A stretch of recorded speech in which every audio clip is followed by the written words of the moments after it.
Hello, everyone. Welcome back to the channel. This is John from Flippin' Ain't Easy. And again, another one of those last minute live streams, but that's kind of what we do here. Usually don't give you days notice when I go live. It really revolves around my schedule. And I took some time off. I don't take the day off. I took some time off yesterday. And by the time I was done with my shipping yesterday evening when I got back, I was really just too tired to even think about making a video for today. So I thought, you know what? Let's do a live stream. The last few have been pretty good. So let's go ahead and do that. So that's what we're doing. So good morning to all of you, or many of you, low value eBay resellers out there, whether it's morning, afternoon, and for some of you, maybe evening or night, depending on where in the world that you're watching this from. But what I wanted to ask you guys, because like I mentioned in the description of the video, I don't have all the answers. I read the articles like you do, or maybe some of you don't, and you rely on this content to kind of be brought up to speed. But the articles like in e-commerce bites where it's reported, and this is not new news. This was reported about a month ago, but I'm kind of just talking to it now. But back in Q4, it was reported by the CEO of eBay, and that we're losing, or they're losing, buyers on the platform. Now, that's not anything new. I mean, it's been going on for years, but it continues to happen. And eBay's focus lately, over the last, I'd say, 6 months to a year, has been to focus on your high value sellers. And your high value sellers are the ones that are selling in these categories that they keep propping up, like your tennis shoes, your watches, your trading cards now, they're adding in there. And so they're deciding sort of which direction this platform is going. And unfortunately, it's moving away from the low value sellers like you and I. And, they basically stated, the CEO stated that he has the whole organization pivoted to focusing on those high value buyers that are buying over $800, buying 6 times a year, or buyers who also sell. And so that's problematic for me, because of course most of my business is done on eBay, and as many of you as well do most of your sales on eBay. Now, we talk about branching off to other sites, and that's good and all, but currently eBay still is, I'd say, the king or queen of the traffic. There's no site like eBay out there. I mean, we're not talking about Amazon.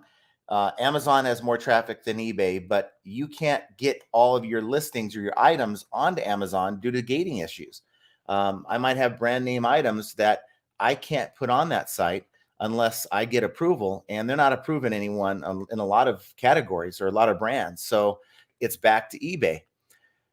So my focus is on eBay, and this channel may seem like, I'm poo-pooing eBay all the time, even though I've been accused of holding water for eBay, but I like to look at both sides. And I really think that it is a very short-sighted view to focus on what they call high value sellers, and to give them the sort of treatment and the focus. That's why we see on a lot of these monthly seller gatherings that they do, that it's more focused on certain categories, and the rest of us, 95% of sellers, are left, well, what about the category I sell in, or what about the small ticket items? You talk a lot about small ticket items. A lot of the people that I talk to that comment, tell me that their bread and butter items are $10, $15, $20 items. And that's a big part, 50% actually, of eBay's business. This is just something that I think is important for all sellers to know. What is eBay going to do in the future? Who knows? But it's sort of time for our voices to be heard, I think, to show up to some of these seller functions that they have every month, or the seller check-ins is what they call them, and really, voice your concern about, not getting the focus that we need. and eBay's focus on just a handful of categories. You may sell in those categories and you might be benefiting from it, but the rest of us sellers really aren't. And I can only think that's part of the reason why people are leaving the platform. But then you have other issues altogether, like the $600 reporting threshold. Read some posts last night where sellers are sort of now reaching that $600 mark, and they're putting a hold on reselling it all for this year. And it doesn't matter what side of the coin you are. There's a lot of people that say, look, if you sell $5 in a year, you need to report that and pay your taxes on that. And there's others that they work within let's just be real, they work within what they can get away with. And if eBay is not reporting anything, if eBay is reporting, like last year, they're reporting $20,000 threshold and 200 transactions, people are going to work within that parameter so that they don't have to pay taxes on that. And it doesn't matter what you think, whether it's right or wrong. That's not the purpose of this discussion. But I just kind of think that's kind of what's happening here. The threshold has been lowered to $600, and people are playing the game. Here are the rules, and you may not buy, Boardwalk when you land on Boardwalk. You may choose to not buy it, but for those who do, this is the rules they're playing within, and that's not even eBay's fault. That's the government telling eBay, here's what we need you to report. So people are leaving the platform because of that. So is that a good thing for resellers? If sellers right now are stopping their businesses because of this threshold, does that mean that there's more buyers for us to sell to, the full-time sellers who have been reporting this whole time? And regardless if it's a $600 threshold or a $20,000 threshold, does that mean we're going to have more business because of that? Or does it mean that a lot of these sellers are also buyers as well, and probably won't be doing a lot of business on the platform, and it might hurt our sales? And of course, this report I read to you, the Q4 report, where they're losing buyers anyway, eBay is really, through their own actions, I think, causing that to happen. And that's hurting sellers as well. Is that why sellers are moving away from the platform? Because of the lack of traffic, moving to other platforms that may give them better exposure, like sports cards and things like that? So these are questions I don't have the answer to, but I want to bring to you. It's definitely not a trend that I am happy to see, but just to give you some thoughts about this on the other side of the coin, I was doing some reading and I came across the post. I don't know why I did. It just came up on one of the first posts that I came across, but it's from 2014. And the post it basically says, it appears that eBay is trying to blame sellers for the drop in its popularity. I don't think it's fair. While there are certainly more unreliable and unfriendly sellers, most of us sellers are bending backwards to do a great job. I think eBay is creating the fog due to its inability to address its many huge problems, from software to policy making, which accounts for IT losing many buyers. And this person says, I will go first. And then they list search engine dysfunction, fake items rampant, inability of buyers to communicate with the seller without opening a case, inability of buyers to check out and pay for items, stupid pop-up and slide-in windows, security breach that they had back in 2014, and the list goes on and on and on. So it almost sounds like, and that's back in 2014, that's 8 years ago, and it doesn't sound a whole lot different than what we're going through today.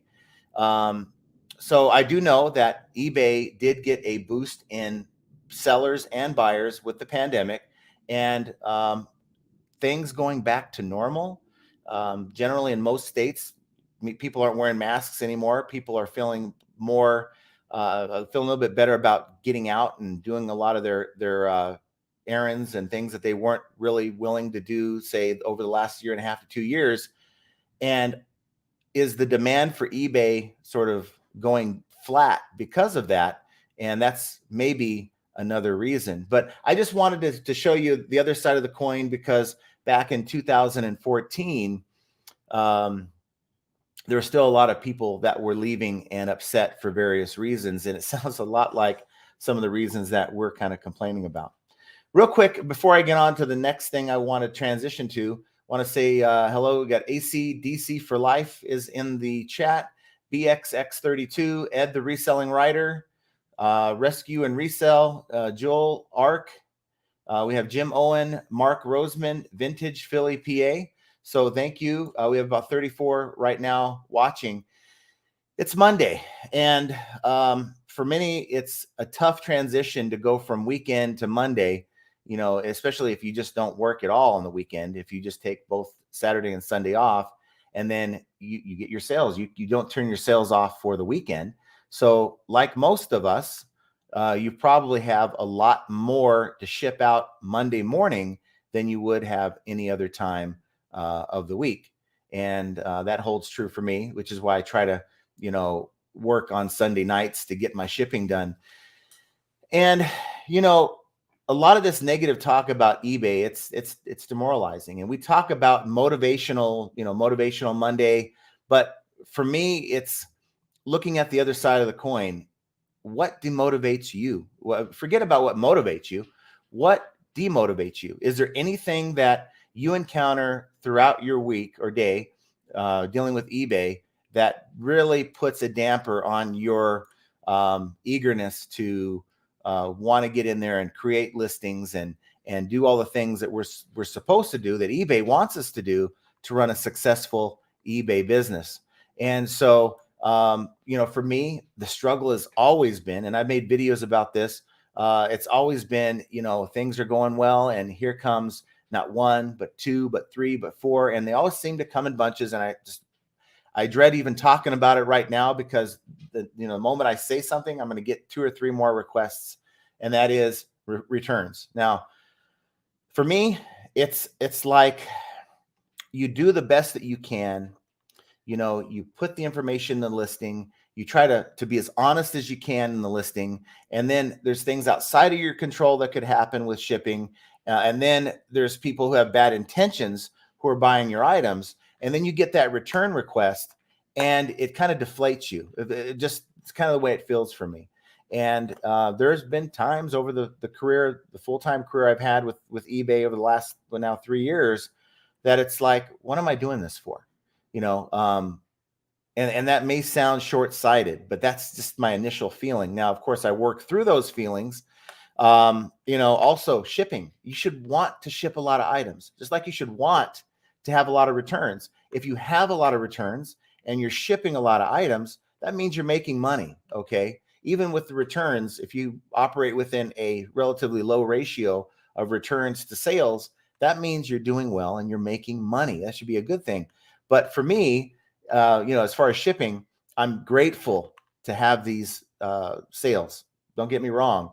But, just knowing that I have to spend 2 to 3 hours shipping 20, 30 items, it's not something that I look forward to. Let me put it that way. And I probably won't be alone in that sentiment, but that's kind of where I am. Where are you? What demotivates you? What turns you off to the idea of reselling in general, regardless of the platform that you're on?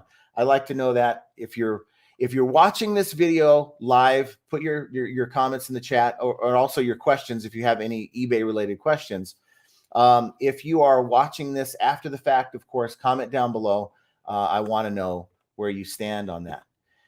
So it's Monday. I could talk to you about all the things that motivate me, but I think I did that 2 weeks ago. I just want to know, what are some things that demotivate you? And I think it's important to kind of think about that, because if you understand some of the things that really turn you off on reselling, maybe by thinking about it and maybe accepting it and trying to figure out ways to get you past that, will help. There's a lot of people quitting. And I hate to think it's just because of the $600 threshold. A lot of people who may have started during the pandemic are just not doing it anymore. So I want to know what you guys think. Put that information down below. So Want to see what we have to say here. We have ACDC for life. ACDC for life hit the $600 allowance already, selling used items. Already paid taxes on the accounts on vacation until next year. So looks like ACDC for life is closing down shop until next year. And to go from 20K allowance to only $600 is a joke. And it's a big shift. It's a big shift, that's for sure. For those of us who've always been paying it, regardless of how much, and I've hit the thresholds the last, 3 years of doing this full time. So I have not encountered a situation where, I'm short of the threshold. eBay's not going to report it, and it's tempting not to report it. I've not encountered that. And everyone's financial situation is different. But I think that's why the government created that $600 threshold, realizing that there's a lot of money that they're not able to get their hands on. And whether you believe in taxation or not, it's the law of the land. And if you don't do what you're supposed to do, you don't want to mess with the IRS. Let me just tell you that. And BXX32 says you should have already been reporting profits on goods sold anyway. That was your obligation. The threshold for eBay reporting is the only thing that's changed. There is no allowance. So but it's a mindset, right? If nobody sees what I'm doing, and I'm just being real with you guys, I'm not taking sides or anything, but if nobody sees what I'm doing over at the IRS, that, I made $5,000 last year, and eBay's not telling the IRS. I made another $5,000 doing cash transactions on Facebook Marketplace, people coming out to my garage and buying stuff up. There's a lot of people right now that are reporting their eBay earnings, but haven't reported a cent of that cash transaction at all to the IRS. And there may be a few out there, but I'm willing to bet there's more people that haven't reported that cash transaction, that offer up, that marketplace transaction. They didn't take 20-25% out of that sale. They put it right in their pocket. And I'm not faulting anyone for that. I'm just saying that people will do what they are able to get away with. And whether you agree with it or not, that's the truth. And that's, in my mind, why some people are leaving the platform. Ed, the reselling writer, says, hey, John, I know people are quitting eBay, but reselling in general, not sure. Some, though, because of some YouTubers gave them a false sense of how reselling truly is with all the work involved. And so us YouTubers, shame on all of us. I try to make it real. I try to show you guys that I'm no better than you. The only difference between me and you is the fact that I take an hour, sometimes 2 hours out of my day to create content and to share that with you. I think it would be disingenuous of me to try to share, falsehoods with you. I think sometimes YouTubers grow to be where they're earning maybe more or as much of or more income doing the YouTube gig than they do selling on eBay. And then they want to flaunt to you what they have, or, maybe brag a little bit about how great it is. But what isn't told to you is if it wasn't for the YouTube gig, they wouldn't have half the stuff that they're showing you. Now, there are some very successful YouTubers out there, don't get me wrong, who are operating a very successful, very profitable business on eBay and other platforms. And, good on them. Good on them for not trying to make you think that eBay is something more than what it is. But I got to tell you, most full-time eBay resellers won't make more than $30,000 a year. And that's just a statistical fact. And that's the reality of it. So it just makes me wonder, without this YouTube gig, some of these larger channels, where they would really be without it. Let's see. Joel Ark. Hello there, Flippin'. Enjoy your insights. Thanks again. Thank you for coming to the channel, Joel, and watching the live stream with us and being here. I appreciate that. Ed, the reselling writer, I'm sure it's happening because all the other platforms, many if not all of those platforms, don't allow for such ridiculous return policies. eBay sellers are going to other platforms. Well, they are going to other platforms, but I wonder if there's a misconception that maybe eBay is the only one that's reporting it, because you don't hear a lot of this threshold as associated with other sites like Mercari, Poshmark, who have not reported really, from my understanding, really any threshold. Now I may be wrong on that, but from my understanding, I don't think Poshmark was. So there's going to be a rude awakening next year when people do their taxes and realize that they, didn't report it.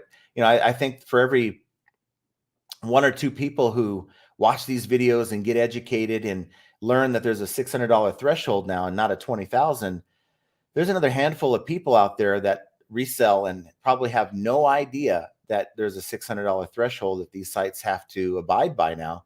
And it's not an eBay thing. It's not a Mercari decision. This is a federal IRS issue, and they're making every site comply with this. So we'll see how that affects people next year.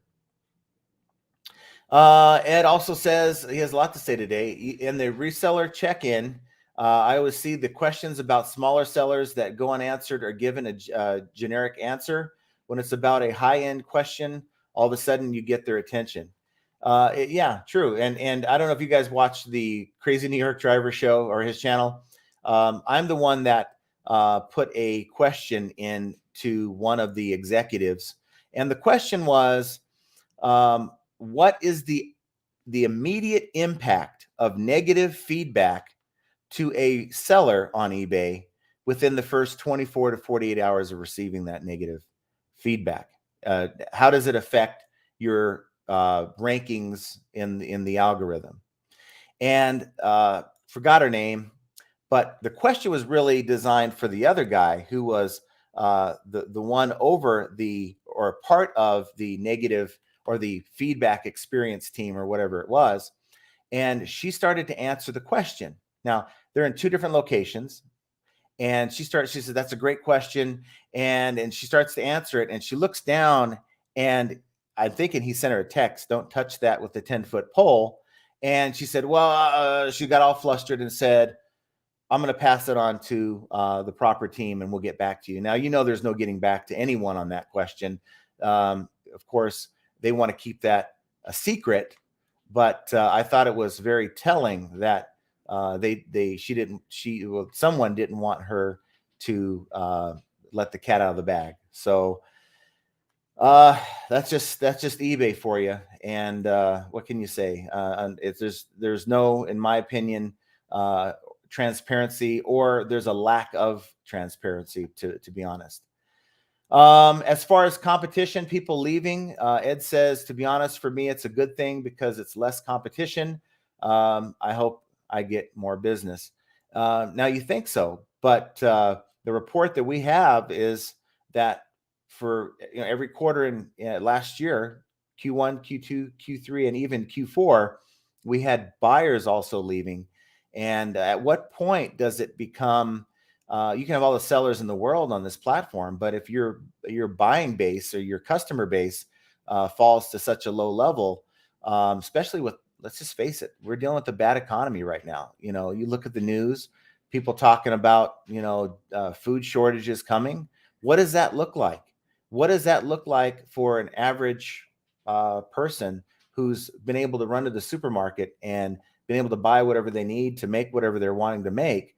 And what does that look like? None of us have ever seen anything like what they're saying is going to happen. So how does that translate? If people can't even eat, are they going to be really thinking about buying your stuff on eBay? What is that going to do to us resellers who really rely on this income? I'm not optimistic. I'm always optimistic, but from what I'm hearing, I'm doing the little things that I can to try to get ready for it, but it's a scary thought.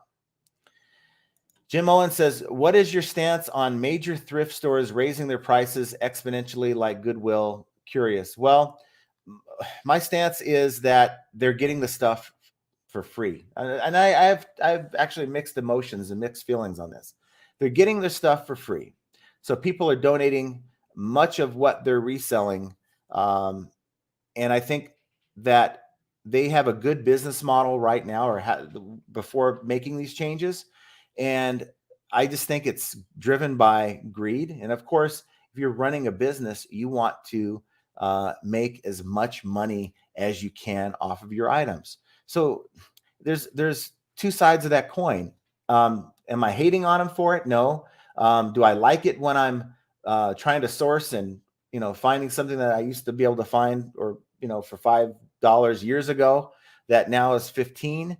It sucks, but these businesses are trying to make as much money as they can. Just like if you were to buy a pallet of goods, and you can easily make 2 to 3 times your money if you sold them for $5 a piece, yet the market is allowing you to make 10 to 15, you're going to make, in most cases, 10 to 15. So I have mixed emotions on that. What do you guys think? Comment down below about thrift store pricing, trying to be like Goodwill, and Goodwill is out of control. And the way I also look at it is there's a market, right? So you could set a price on anything you want, but if the market doesn't agree, you're not going to sell that item. And you may sell one here, one there, but you're not going to sell a lot of them. And so Goodwill is going to have, or other thrift stores are going to have, a situation where they're trying to price an item at $50. They're, maybe pricing it at 10 to 15 before, and they're going to have to come down on their prices before that item moves. They're just going to sit there. Mark Roseman says, why would eBay be losing buyers? For a buyer who can't lose almost anything you want, and a return policy that doesn't even consider the seller. I think a lot of it is, the generations. So you have the generation who's been buying on eBay for the last 20 years, and it's been sort of a go-to thing.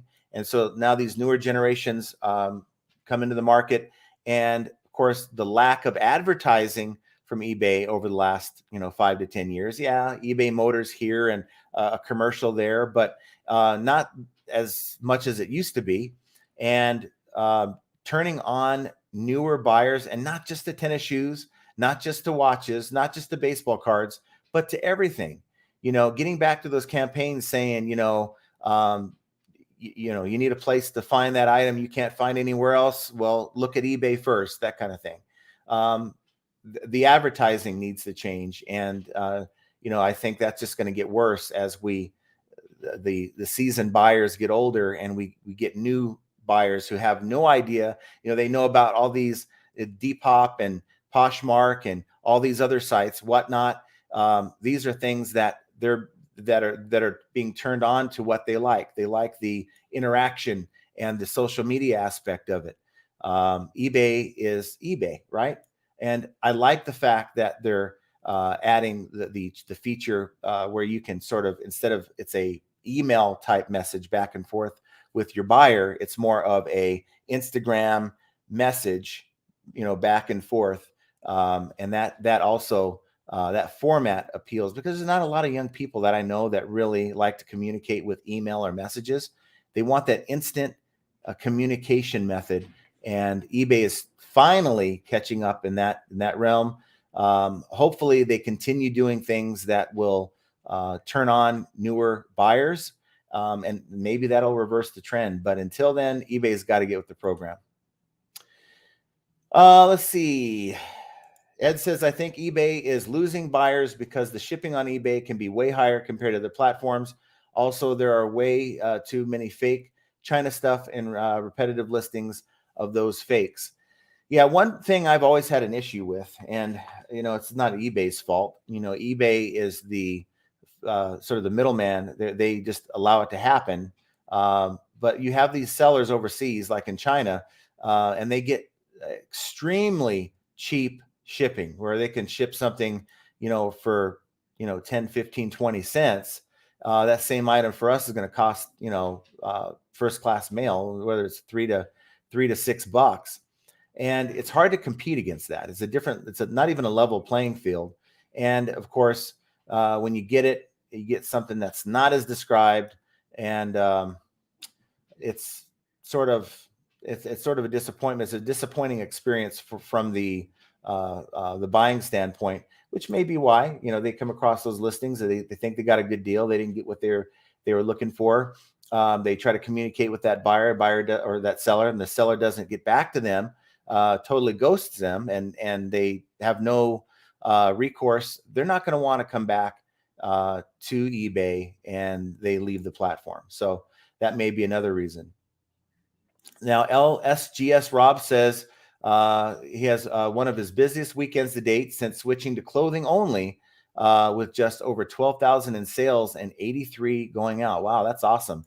I'm willing to go out on a limb here and say that you probably have about maybe 3,000 plus items in your store to have that many sales. With clothing, you're going to have quite a large number. And I think I might have actually misstated the number. It's probably closer to 10,000 or more, but maybe I'm wrong to get those kind of sales. But right now, I have to say March and September are the best times of year for people buying clothing online, just the peak season. And so that might explain why your sales are better than they've been. So congratulations on that. But he also says, honestly, I love every part of reselling and the process. Not much bothers me. Love sourcing the items, listing them, and shipping them out. I don't let returns or any of that bother me. It slows you down. So that's a good mindset to have. It really is. Also, he continues, I don't know why you would close down. There's so many write-offs to bring your taxable income down. Even if you sell $10, $20, $30,000, you're going to make more money at the end of the day.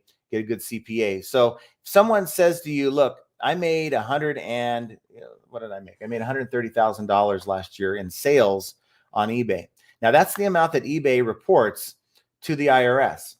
And they like to add in the shipping, right? So if I sell a $10 item, and it's $6.99 shipping, they're going to report $16.99 that I made in sales for that item.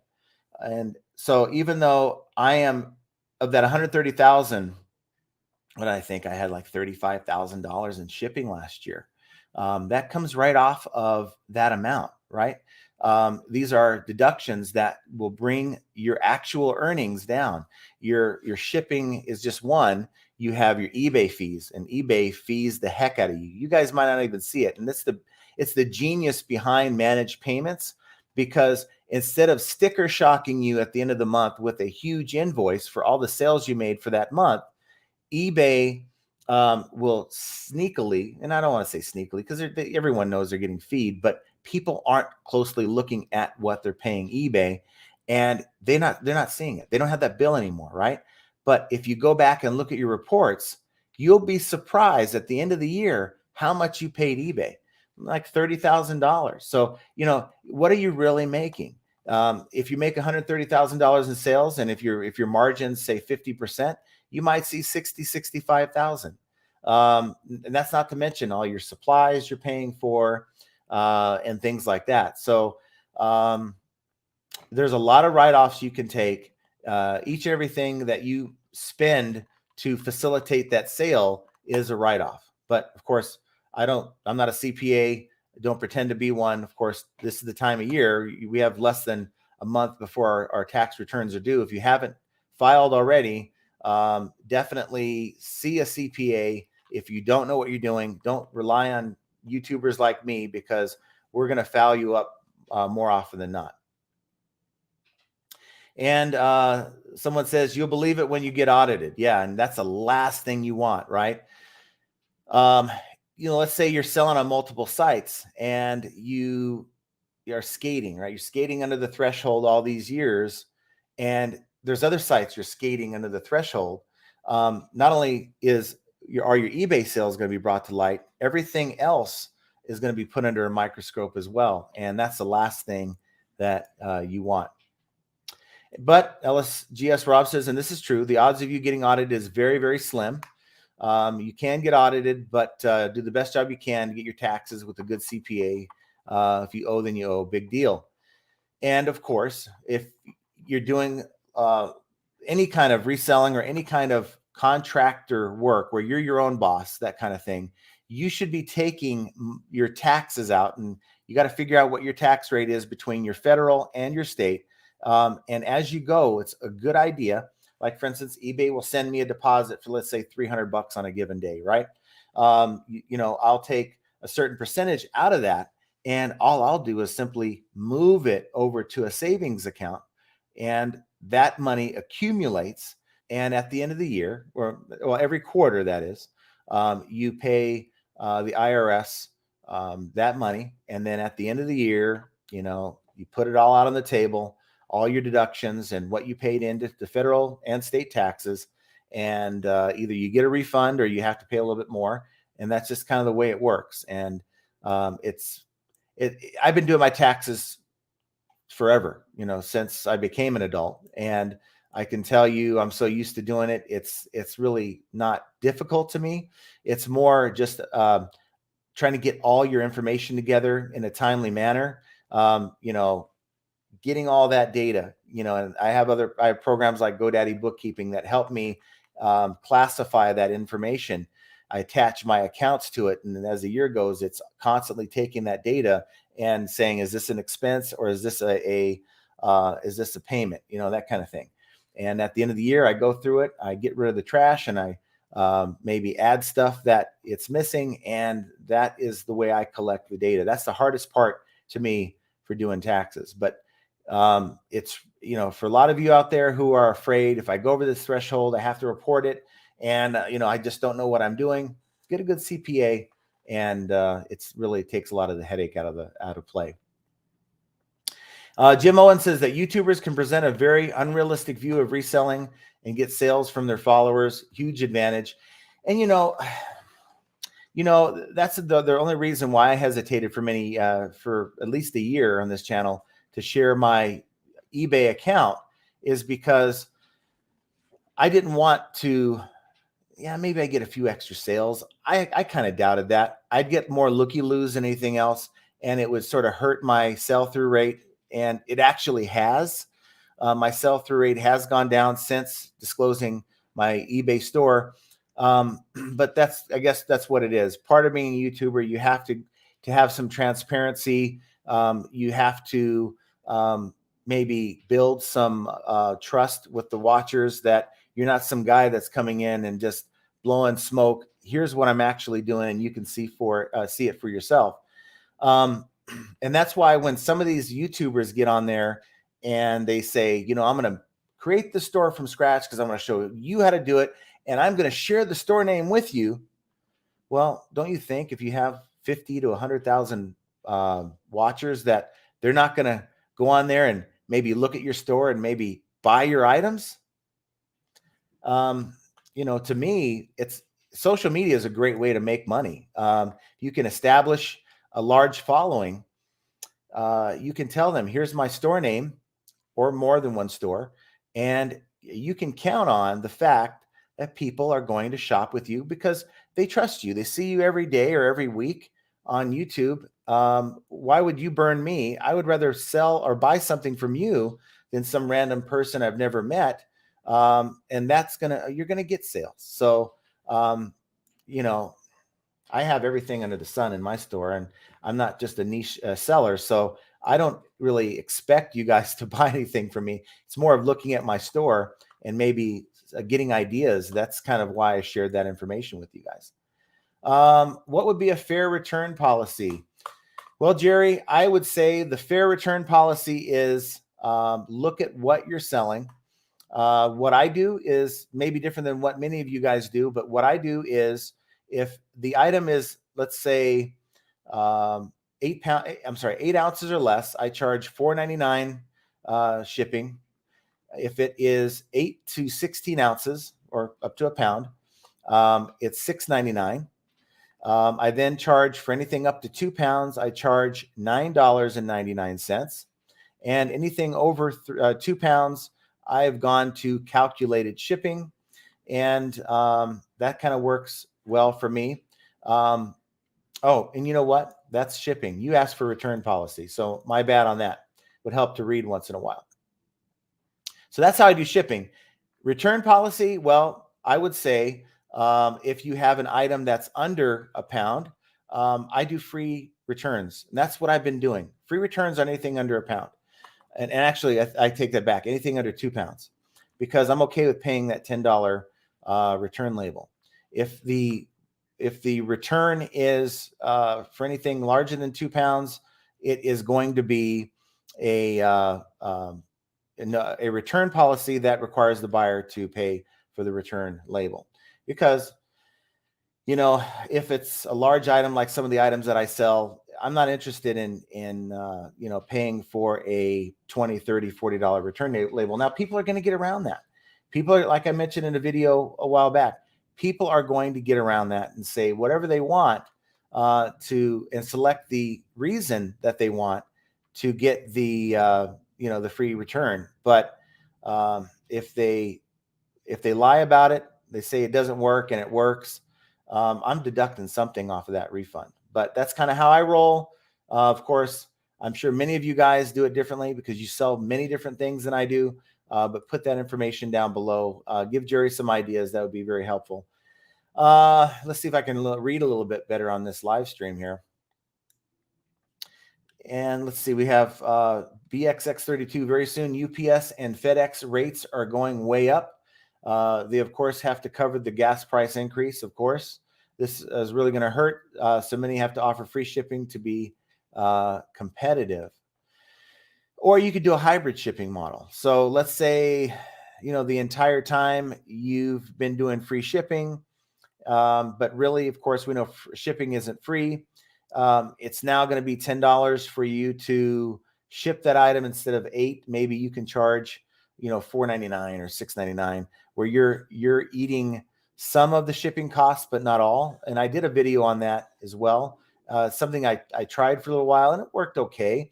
But what I noticed is when I did a hybrid shipping model and had lower shipping rates, I sort of was encouraging a lot more East Coast buyers than West Coast buyers. When I went to calculated, it was a better mix for me. And I'm shipping a lot more items more locally or within the next state than I was with that model.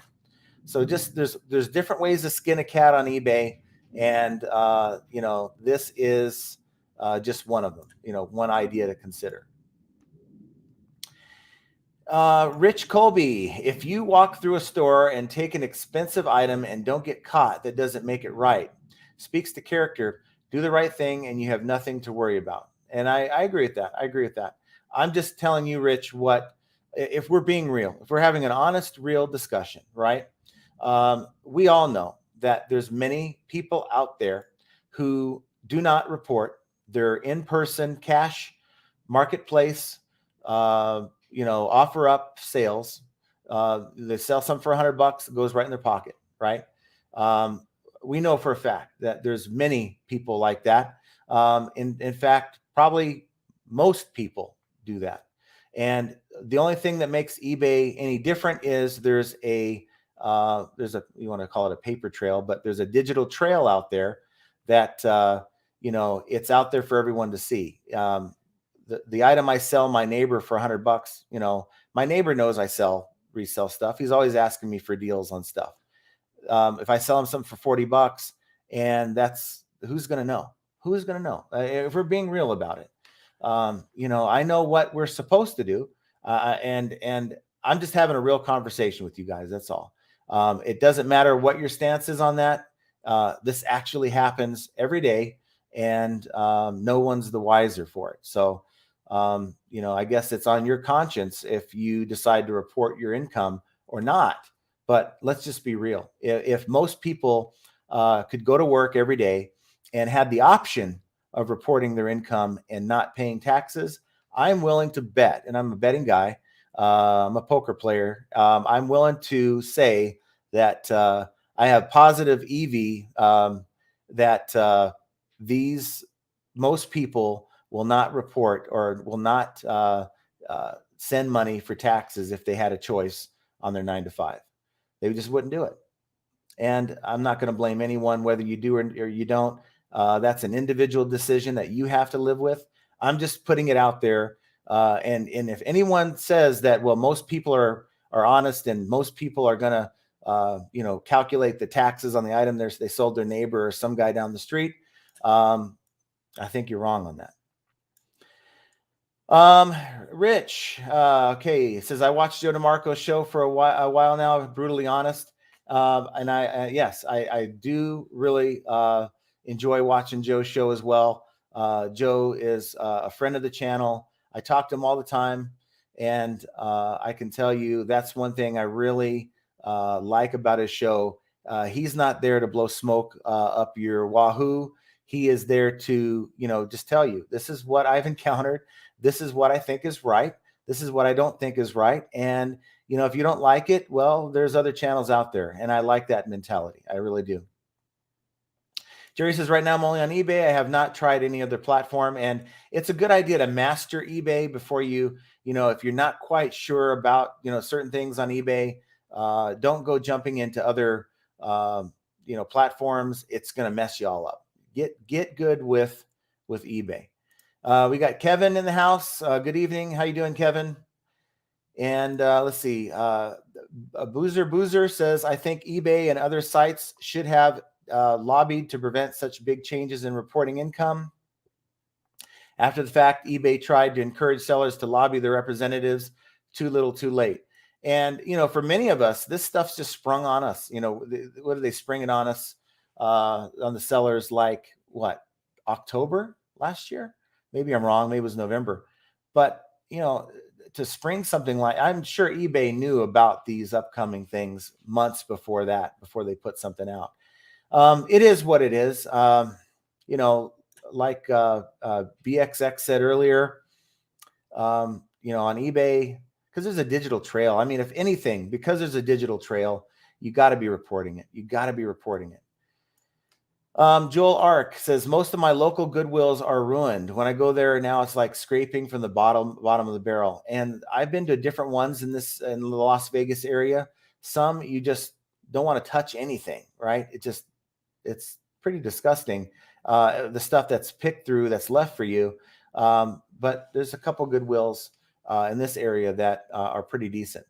So I've made that part of my routine now, thanks to you guys telling me all about it. And yeah, I knew about Goodwill before, but just some of the viewers who've reached out and told me, hey, you're struggling with your sourcing on liquidation, give Goodwill or other thrift stores a try. And it's definitely turned me on to that. So thank you guys for doing it. Ed is asking, what is your opinion on the Amazon bin store? I know since they blew up, liquidation sourcing got harder. Do you see a huge price increase when many started opening? Not really a price increase. You see a demand. So if, let's say, the same people who are buying pallets are sort of down to, instead of 20 to choose from, they have 10 to choose from.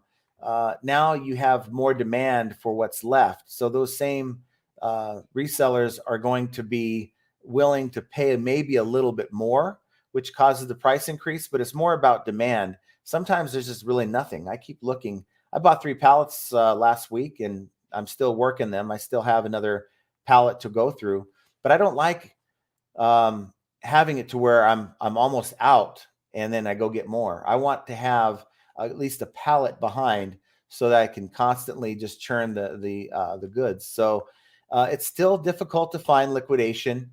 And as far as the bin stores, that's what, in my opinion, is causing this. So you have a lot of people buy stuff by the truckloads. And so now the people who are buying the stuff to then take, there's 24 pallets in a truckload usually. They'll take 24 pallets and they'll sell them individually. Maybe they're into that truckload for 10,000. They can sell each pallet for 500 to 1,000, depending on what it is and what it looks like. They are priced out by some of these bin stores buying up these truckloads. And so the guy who's buying the pallets here and there just really aren't able to find them. So I think the Amazon bins they're just going to retain their own goods anyway. It's going to drive some bin stores out of business. I think it's still going to be a supply issue for all of us. Rich Colby says, this is an important lesson, especially for new sellers. Don't let your pride get in the way. Something is only worth what someone is willing to pay. Stuff is not selling on sales, pivot. Right. Run sales and pivot. So you get it. You get that yard sale mentality, right? You go and you offer someone $10 for something. And what do they tell you? Well, it sells for $30 on eBay. Well, if it was that easy, they'd sell it on eBay, right? People that are expecting prices for something for that particular marketplace and are expecting to get it, oh, it's brand new in the store for $50. You have it used and you're trying to get 35, 40 for it. Why would someone buy your used item when they can spend $15 more and get it brand new? So it's just a mindset you have to have. And that's why I think the good thing about using the solds, it's critical to pricing your items appropriately. Stop looking at what people are asking for their items when you're trying to figure out what to price your item at. Go to the solds, the last 90-day solds. You can use the other stuff that eBay wants you to use, the Terapeak, but I don't. I want to know what's current. Last 90 days are showing what's in the solds, and that'll give you a general idea on what the prices are based on the condition of the item that you're selling it for. That's a good starting point. Let's see here. What do we got? Ed says he got audited on his second year of reselling. I had all my paperwork ready in case they contacted me, but thankfully they never did. So I'm curious on the process of that. You get audited. Isn't that usually you have a meeting, you have to go somewhere, you have to bring all your, maybe your CPA if there's one involved, or all your paperwork, and you have to sit down and they'll go through it? Or did they say, we see that you made, 50,000 last year, but you reported 40, that kind of thing. So yeah, if you can explain that, that would be really helpful to some of us, because you know what? I hope to never learn what an audit is personally, but if we can sort of share that information and that experience, it would definitely help us in at least curb the anxiety if it ever happens to us, so we can kind of have an idea. Go Time 55 says, off topic, good luck with Devontae Adams, a stud for sure. That's I can't even point, it's all backwards. The Raiders here. So I'm sure most of you guys have different teams that you follow, and I respect that. But always excited about getting new players, and Devontae Adams is awesome. So this is not a Raiders show, so I'm going to skip on, but thanks for the comment. I appreciate that. Rich says they won't get a free return for item not as described unless they can prove it. I make sure that doesn't happen. Well, in eBay's eyes, they don't have to approve anything. They can just say item not as described. You can sell an item that is brand new in package, right? They get it. Maybe they bought the wrong thing. They can say item not as described, send it back to you sealed, brand new in package. It matches everything you have in your listing, and eBay will side with that buyer 100% of the time. Now, you can deduct whatever you want from that refund. That buyer then has 10 business days to agree with the refund that you've given them. And 9 times out of 10, they're going to call eBay. eBay is going to say to you, most times, now sometimes not, but they're going to say to you, we've given the buyer the difference back. It's not going to come out of your money, blah, blah, blah, blah, blah. So after so many of those, maybe eBay will turn off your refund tool, or your refund tool, which gives you the ability to, adjust those returns. So it just depends. If you're doing it, great. I do it. I can tell you that eBay doesn't want you to do it. They want you to come groveling to them for a $6 return label credit. And maybe that label costs you $20, $25 for that return label. I've had reps tell me on the phone, well, just deduct that from using the return tool. And I have to remind them, well, I will if you want, but got the recording number of this telling me to do it, but it's not permissible per eBay policy. And of course, let's see, Rich says, I agree. People will try to get away with anything they can, for sure. People will cross the street where there's no place to do it. They'll jaywalk to get across instead of walking that 200 yards down to the corner where there's an actual crosswalk. People will run across the street. Now, can I say that I've never done that? No, I can't, because there's times that you do it. It's just people will do what they generally can get away with, and that's just human nature. ACDC for Life says, I'm not paying taxes on used items again that I already paid taxes on originally. Government greed. And it's definitely, if you think of eBay having, this mentality of shaking us down as sellers, the government's shaking us down. Let's just be real about it. They're shaking us down. And you know what? I I like to have a firm opinion on things, but I'm I'm basically sort of on both sides on this. And maybe that's kind of weak. Maybe you guys think that's kind of weak that I don't have a firm opinion, but I can definitely, just from talking to other resellers, I can understand where they're coming from. But for those of us who've been paying every year, it sort of stings that, hey, we have to pay X amount of taxes on all the stuff that we're selling. How come these other people, they're getting away with it? So it may come off as weak. I'm just being honest with you guys. And there's other channels out there that'll blow smoke and not be honest with you. This one is not it.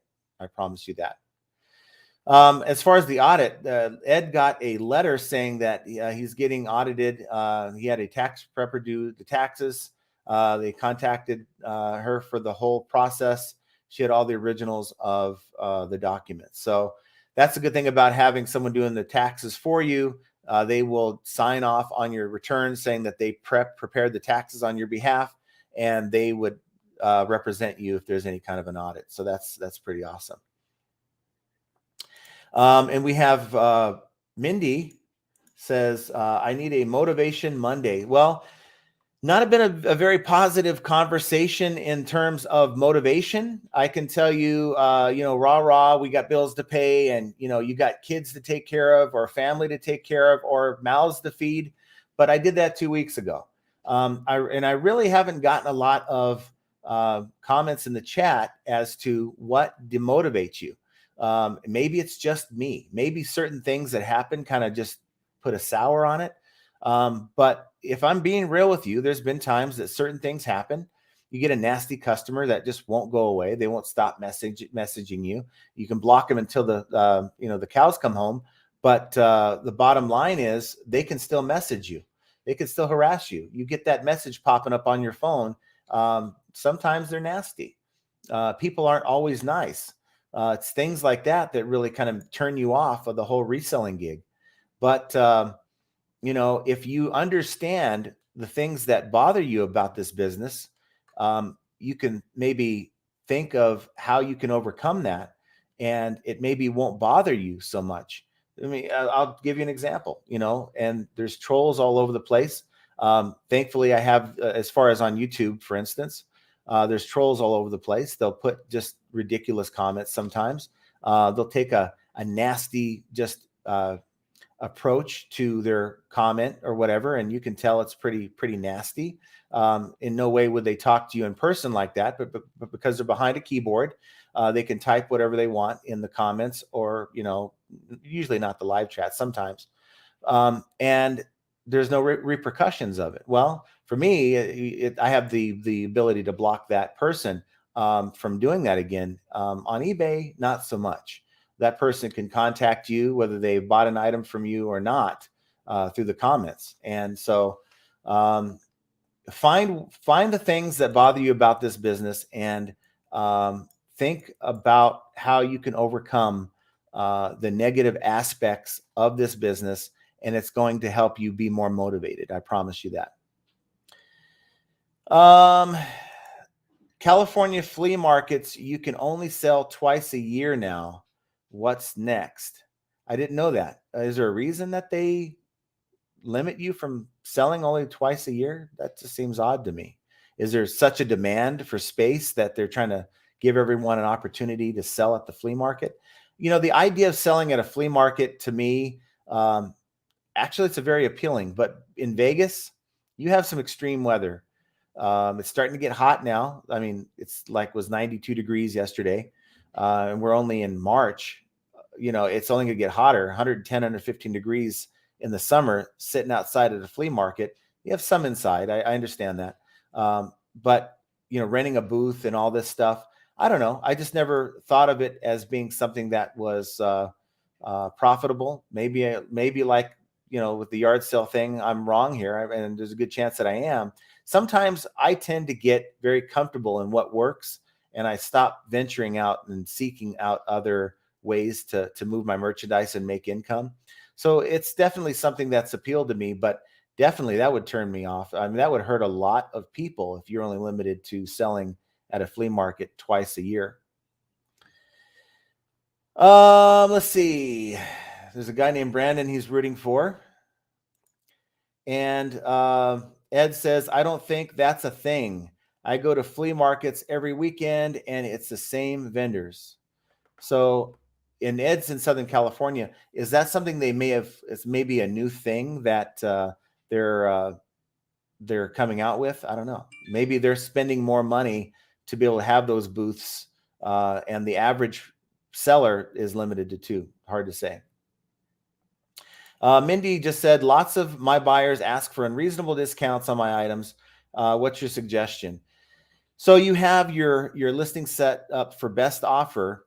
And what I do is I set an amount for approval. So if I'm selling an item for, let's say 50, I'm willing to take 40, but I get an offer for 30. I never want to select that box that will go in and decline that offer, because with sales, it's about interacting with your buyer and it's about selling your item. Can you imagine if you went to a car lot and they came out and you said, I want to give you this let's say 50,000 on this $55,000 car, and they told you no, and they just walked away, didn't even bother to try to sell you on that car, they wouldn't make many sales. And the art of sales is to actually make your buyer, it's a feel. You want them to feel good about buying your item, and you want them to feel good about why you're pricing that item the way you are. And there's certain tactics. What I do is that $50 item, they want to pay me 30. Sometimes I'll say, look, and this works a lot. Let's meet halfway. So I'll offer you $40. We'll meet halfway. Because of my cost of goods, what I'm into the item for, and all these other factors, eBay fees, I can't go that low, but let's meet halfway. Now, a lot of you guys out there will say, well, what matters to you doesn't matter to a buyer. But I think if you're willing to have that conversation, if you're dealing with a serious buyer, not someone who's just trying to get something for nothing, like there's a lot out there. If they continue, like you get these buyers who you'll tell, let's meet halfway, and then they'll come back with the same offer. Those people, I'll say, look, I saw your first offer, can't go that low. My, meeting halfway is very fair. And if they come back with a ridiculous offer again, they're not serious. You don't want to deal with that kind of a person anyway, and just move on, unless you're willing to take 30 for it. And then, if that person is willing to, and I think that's disrespectful, be that disrespectful to you in coming back with the same offer or sometimes lower offer, I don't want to deal with that kind of a person anyway. What are they going to do once they receive the item? So depends on how you want to do it, but use or develop sales skills to talk to your buyer. Have that nice conversation with the buyer. There's so many people on eBay right now that do not interact with their buyer, and it turns them off, to the point where once they come across the good seller who will interact with them, who will get back to them in a timely manner, that really makes you look good as a seller, and they'll be more apt to deal with you, because if they have a problem with that item, they know that you've been very quick about getting back to them, or their offer in this case, and it makes you look good. So that's my advice on that. Let's see. No One Design 2. Hey, John, late to the live, had to deal with the return. One of those I don't like it reason returns. Yeah, that stinks. I was watching a channel the other day, and they had a live stream, and I couldn't be involved because I had a call from eBay that I thought was going to take 10 minutes, and it took like 45. And that was one of the ones I think I told you about a couple weeks ago. So thanks for being here. Nonetheless, we're almost about to wrap up. We're about an hour into it, and I still have work to do.